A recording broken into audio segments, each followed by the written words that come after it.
Hello, everybody. This is Terry back again. I have some video finds on a trip I took to Dallas and also a short trip I took to Phoenix, Arizona. So let's get started. First of all, I went to Dallas, Texas, and started out at a store called Josie Records, huge record store, and very, very good store. I always find some great finds there. And anybody going to Dallas should definitely check it out. I'm going to start with a reggae album by the Mighty Diamonds. It's the '82 release on Musicworks label, and yeah, I paid $8 for it. This was again at Josie Records. Second album I picked up was Coco T. Coco T is a reggae artist, famous reggae artist. This is his very first album. Every other album after this, he spelled his name Cocoat, Coco T. So this is his very first album, 1985 release on Blue Mountain Records, and this was $16. I also picked up Johnny Nash, I Can See Clearly Now, which is considered a reggae album, but it's not super reggae. It's got more soul kind of stuff on it, and this is an Epic Records release, and I paid $5 for that. Another good find I found at Josie Records was Can Flow Motion. This is the 8th release by Can, so this is later on in the career, and I'm not familiar with this album. I haven't played it yet. I don't know how it stacks up to the earlier stuff. But I really like Can. I like all the stuff they did earlier, so I thought I'd pick this up. This was a 2014 reissue of the 1976 original release on Spoon Records, and this was $17. Next band that I'm into that I found an album is Jade Warrior. Jade Warrior is worth collecting just for all their album covers. Their album covers are great. I like their music too. This is Kites. This is a Island Records release, 1976, and in great condition, and paid $7 for this.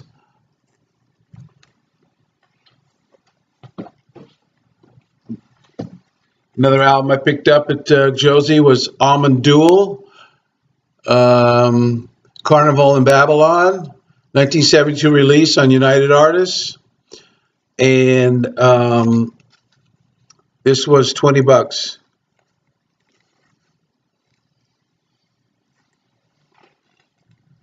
Last one I picked up at Josie Records was a Hawkwind album, In Search of Space, 1971 release. This is an original release. It's a pretty beat up condition, the cover anyhow. You can see all the damage here along the bottom. The album's okay. But Hawkwind stuff can get a little expensive, and I got a decent price on this, I guess, because of the condition.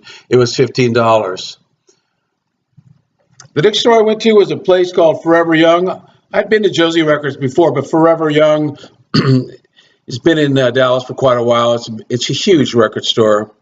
And interesting thing I thought about Forever Young was they put their records in the order of date. So they've got a row of 60s, a row of 70s, a row of 80s, a row of 90s. So, you know, if you're looking for psych, you're either hopping back and forth between the 60s and 70s. But everything's all mixed together. So you've got rock, folk, psych, everything's in the row of 60s. So it's pretty interesting. They have a decent collection of older stuff, and it's all in good condition. So, but anyhow, the first one I picked up there was a Walter Egan. He was famous for the song Magnet and Steel. This album is of some note because of Buckingham. Lindsey Buckingham helped him out with this record. He's on guitar, and I think he helped produce it. And also Stevie Nicks sings backup vocals on this album, and Mick Fleetwood also plays some drums on it. So it was during the time when Buckingham Nicks had just joined Fleetwood Mac, and so this was a 1978 release entitled Not Shy, and I paid $7 for that. This one I picked up at Forever Young is Eric Burdon and the Animals. Never the Twain Shall Meet, 1968 release on MGM. This has Sky Pilot, Monterey. So later on in the career, but still when he had his hits in the late 60s. And this was $5. I picked another one. I have a fairly decent Gentle Giant collection. I don't have everything, but I have quite a few. I picked this up. This is 77, called Missing Piece. And this is in pretty good condition for $5. So I thought that was pretty good, continuing with my Gentle Giant collection. Last thing I picked up at Forever Young was a reissue of the album Morning Dew. I think I've seen this on Dots and Loops has shown this, but I've seen it on other guys have shown it in the VC community. This band out of Topeka, Kansas, originally. This says it was released in 70, but I think they started recording it all the way back to 1968, 69, and it took that long to come out. So this is a reissue on Roulette. It was $20. So interesting enough, I had just picked up on Juno Records out of England this Morning Dew album. This is a collection of the stuff they had recorded after that album and all the demos from that album. So it's got basically that album in demo or acoustic form, and then any songs that they kind of had recorded afterwards. This one I got from Juno Records. This is a double album. This was $40, so it's fairly expensive. The last store I went to in Dallas was a store by the name. Well, there's two more, but last store I went to a store called Good Records in Lower Greenville area. I'd never been there as well. And it just goes to show you what a good salesman can do for a record store. I didn't really walk in with the intention of getting anything, just looking. And the guy was playing this. This is King Gizzard and the Wizard. And I'd never heard of them and have since read up a little bit about them. They're an Australian band, a psychedelic rock band. This is actually their 12th release, so they put out quite a bit of material. They put 5 albums out in 2017, which I thought was pretty interesting.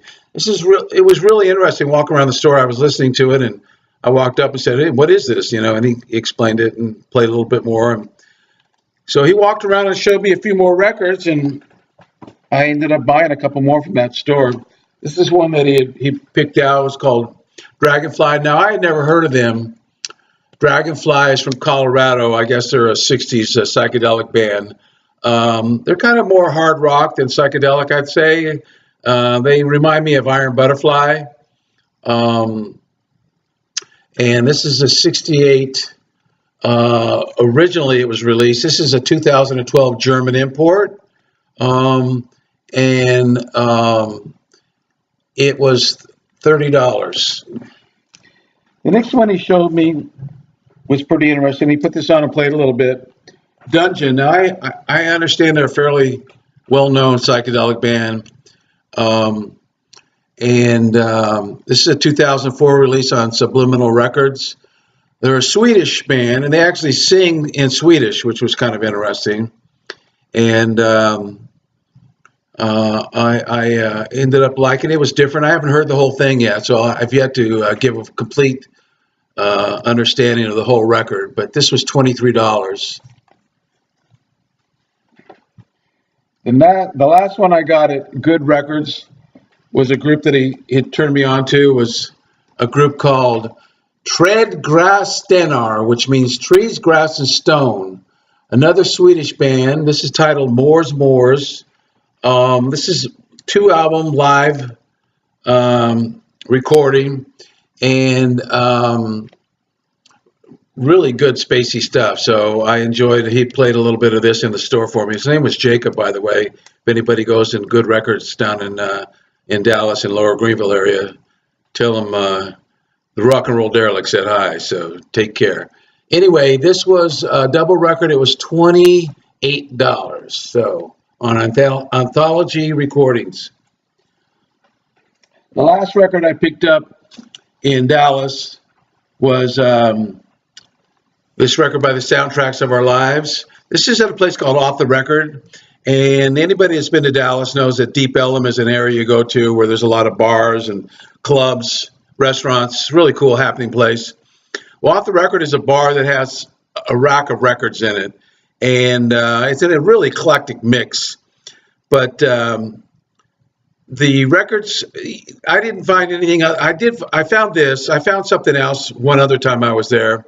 The records are pretty beat up, though, because people are drunk and they're just, everything's sealed in plastic sleeves, but it was still kind of in a beat up condition.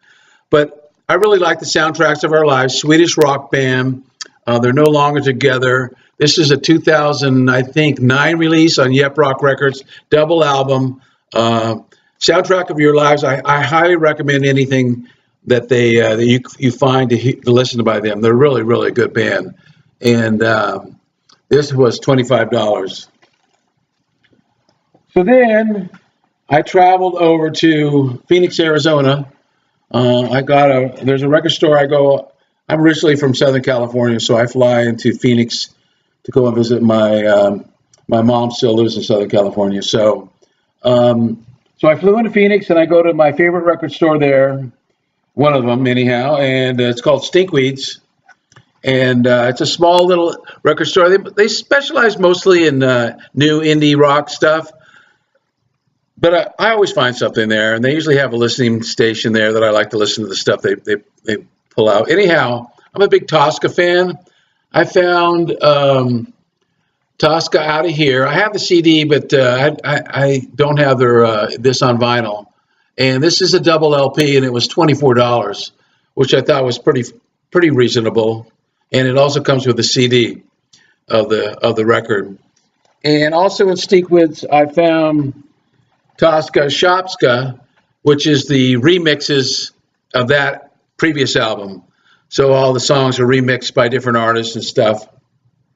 And usually they're actually sometimes better than the original album. Tosca's stuff is all good anyhow. It also comes with a CD, $24 as well. And I thought that was a fairly decent deal. The last thing I picked up there was Al Green, Let's Stay Together.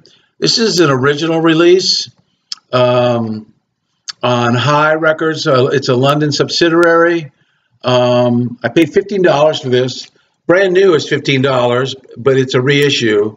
And the artwork actually was a little bit clearer and better on this original issue. So that's why I went ahead and did that instead of getting the brand new album. The next store I went to in Phoenix was called Revolver Records. Now, I had never been there before, and I walked in, and it's kind of dungeony and dirty, and everything's kind of worn out, and I didn't really see any psychedelic or any rock stuff, but they had a jazz album playing while I was in there, and so I kind of perused their jazz selection. I guess they seem to be better known for their jazz selection than they were for anything else, so I picked up some jazz albums while I was there. Picked up this Dave Brubeck album. Now, there's a little bit of condition issue on this. This is actually a 1955 release, and it's on Columbia. And it's the vinyl's in okay condition. I'd say it's very good, but it was only $5. So I love Dave Brubeck. Gotta check it out. Next thing I picked up there, somebody I'd never heard of, Johnny Smith. He's a jazz guitarist. Quite well known, I guess, but I never heard of him. And so this is on Verve, and Verve has a well-known reputation for great jazz albums. So I thought I'd give a chance. This particular album was $10.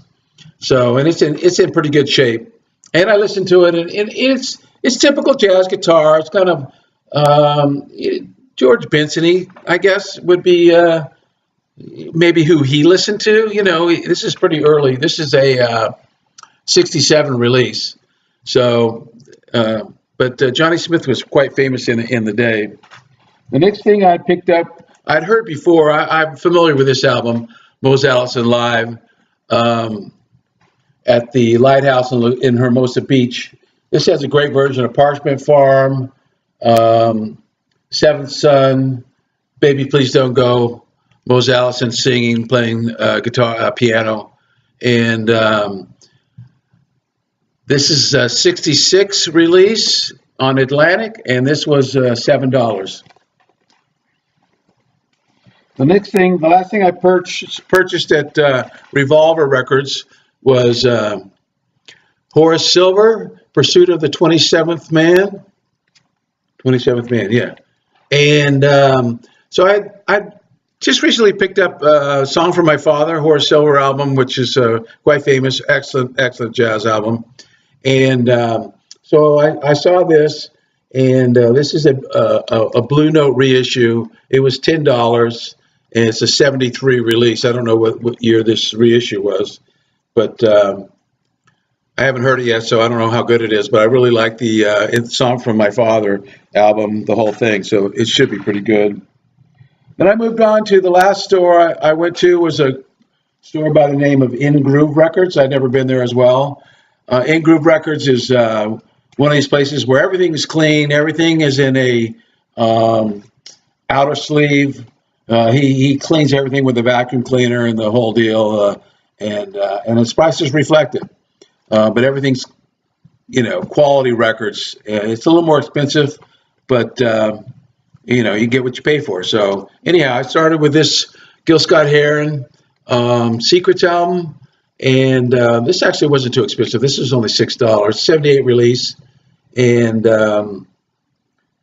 it's on Arista. So the next thing I got from him was another Horace Silver album, Cape Verdean Blues. I'd heard some of this on Spotify. This is a really good album. And this is a Blue Note.